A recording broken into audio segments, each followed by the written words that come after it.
Hey guys, how's it going? It's Danconia here and welcome back to the Overwatch League Roundup. So, here's our second of our double header of new Chinese teams coming into the Overwatch League this season. It's the Hangzhou Spark.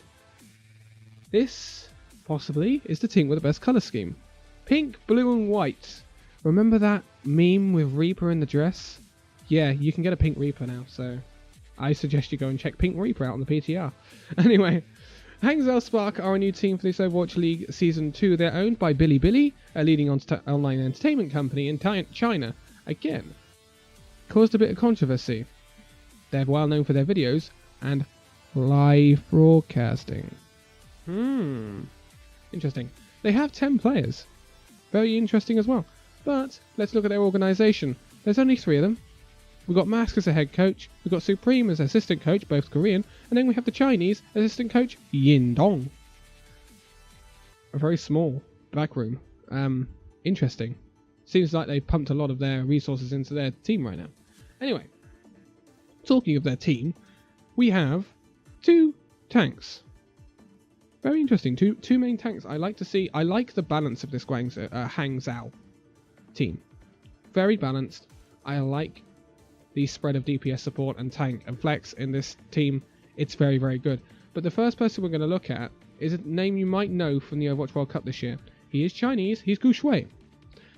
Remember that tank playing for the Chinese Overwatch World Cup this year? Or last year, should I say? Very good main tank. He was fantastic for that Chinese team throughout the World Cup. Yes, again, I keep saying it, they got stomped by Korea. But his Reinhardt, his Winston, it was very, very good.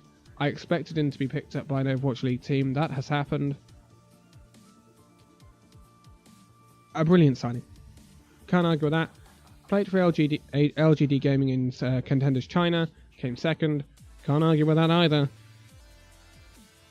He's a very, very good tank. Very, very good signing for the Hangzhou Spark. Then we move on to the next tank, which I believe...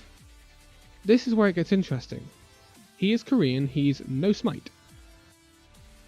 He was playing for X6 Gaming before he joined Hangzhou. Now this is interesting. Who do you choose to start? Gu Shui or No Smite? I don't know. They're both very, very, very good. I don't even know. I don't know who you would start. That is one hell of a decision to make. And this reminds me of the choice that London had to make. The Fisher or Gesture choice. 2 very good tanks, both of which could be playing for our teams, but they're on one roster. My question is, can Hangzhou strike a balance and keep both of these players? I don't think so. I think one of these players will be off before the end of the season to another Overwatch League team, a bit like Fisher did. Although Fisher is the only player to actually have played for 3 Overwatch League teams now. So, yeah. More on Fisher later in the series. But, again, a very good signing. X6 Gaming have been right up there in Contenders' career. You can argue with that. Contenders' career is extremely difficult for even the best players from the West. So, very good signing for Hangzhou. But he's Korean, and that is a trend that will continue throughout this video. Very much a Korean roster rather than a Chinese roster. Also a South Korean player who played for 7 in Contenders' career. Not the best team by far. Well known for his Tracer and Hanzo is Adora. Again, not much to say about it. He's been around the block. He's been in it since 2017. A lot of high level experience, but not winning. Just high level experience. He finished near the bottom of Contenders' career in Season 2. He finished mid-table Season 1 of Contenders' career, so that is still a very decent level. And remember, Korea is more difficult than other regions simply because of its player pool. So he is a good signing. I'm not going to doubt that whatsoever. But there is a lot of options on this team, so I think there's going to be a lot of flexing and a lot of roster change moving through the season, a lot of roster rotation. Next up we have Rhea. He is a flex for the Hangzhou Spark, again coming from South Korea and again coming from X6 Gaming. XX Gaming, very good in Season 1 of Contender's career, winning the bloody thing. Well known for his diva, Rhea is a very good signing for the Hangzhou Spark. He's been in it again since 2017. You can argue with this signing, very good signing. He's going to have a lot of coordination with No Smite. So what I'm expecting is Rhea and No Smite to play together. Just a thought. Just a thought, maybe. Next up we have Bazzi. Bazzi is the first of the DPS we're going to look at, and he, again, came from 7. He's South Korean, he's 19, he is a hit scan DPS player, well known for his Widow, Tracer and McCree. Solid player. Again, 7, not the best, not the worst. Good signing, that's all I can say. Next up we have Godsby. Godsby, again, heavily concentrated on hit scan for DPS. Also can whack out a bit of Genji. But this is a bit different because Godsby came from X6 Gaming in South Korea. X6 Gaming, a bit better than 7. So I would say he starts over Bazzi, but a lot of this won't depend on previous track record. It will depend on what they're doing in scrims. So it's very hard to predict a starting lineup for some of these teams, apart from perhaps Vancouver or London, because of their roster and how small it is and how goddamn recognizable some of those rosters are. Next up we have IDK, again from South Korean contenders, this time playing for Lucky Future Zenith though, in China. Interesting.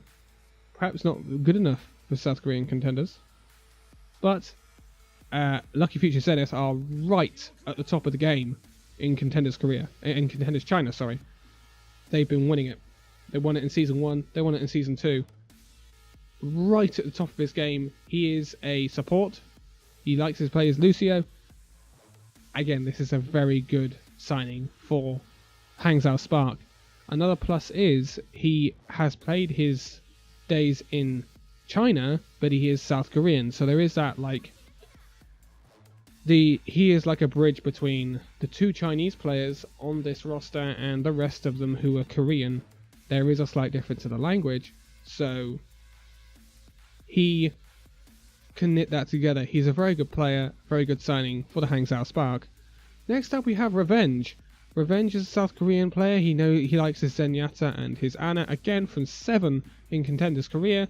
Not the best, not the worst. Very good player. Wouldn't expect him to start though.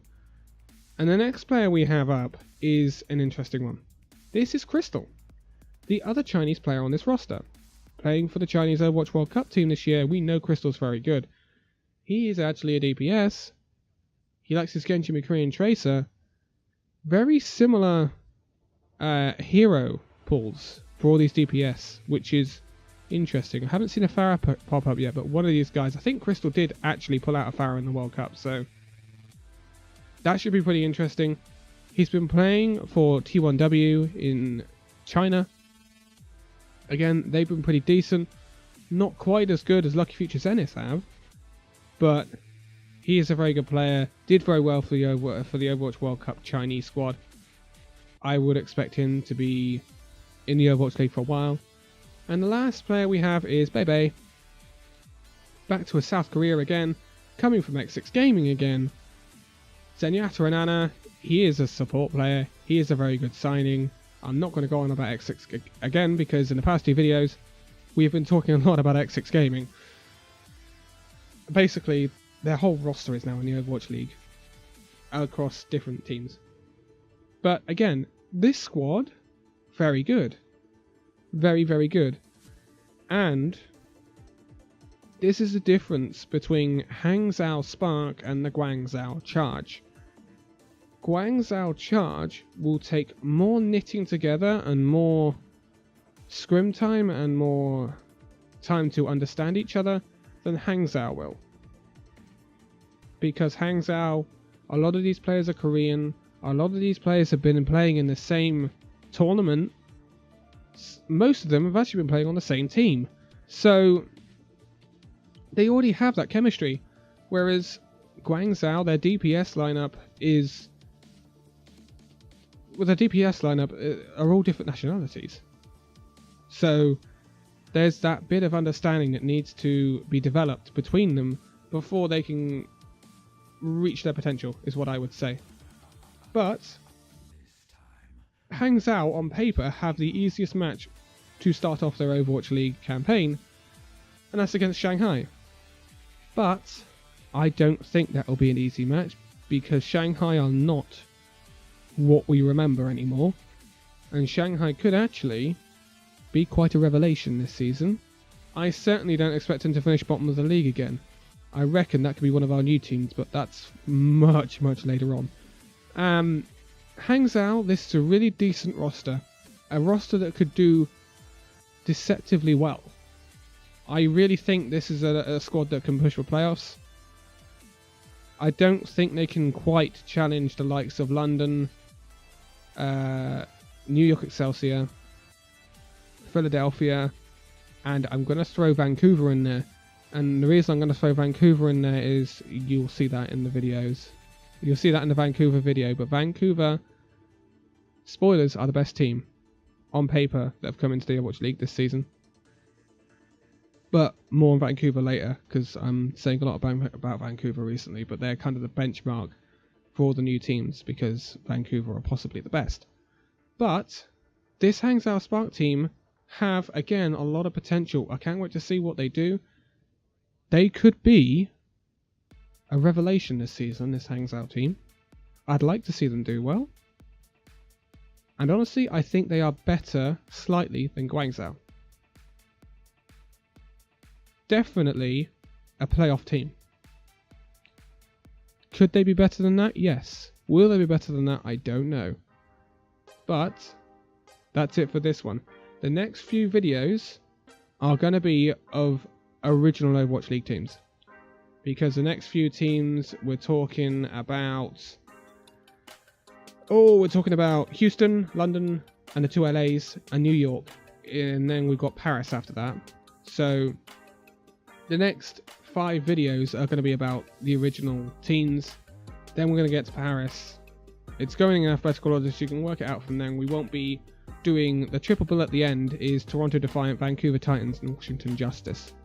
That should be really interesting, because that's 3 teams that will be very different to each other, I would imagine. A lot to talk about with those 3 teams. But the next 5 videos should be fairly quick, especially London and Excel, because they really haven't done too much to change their rosters. But for now, thank you guys so much for watching this video. If you like it, give it a like, subscribe if you're new, and I will see you in the next video. See you then!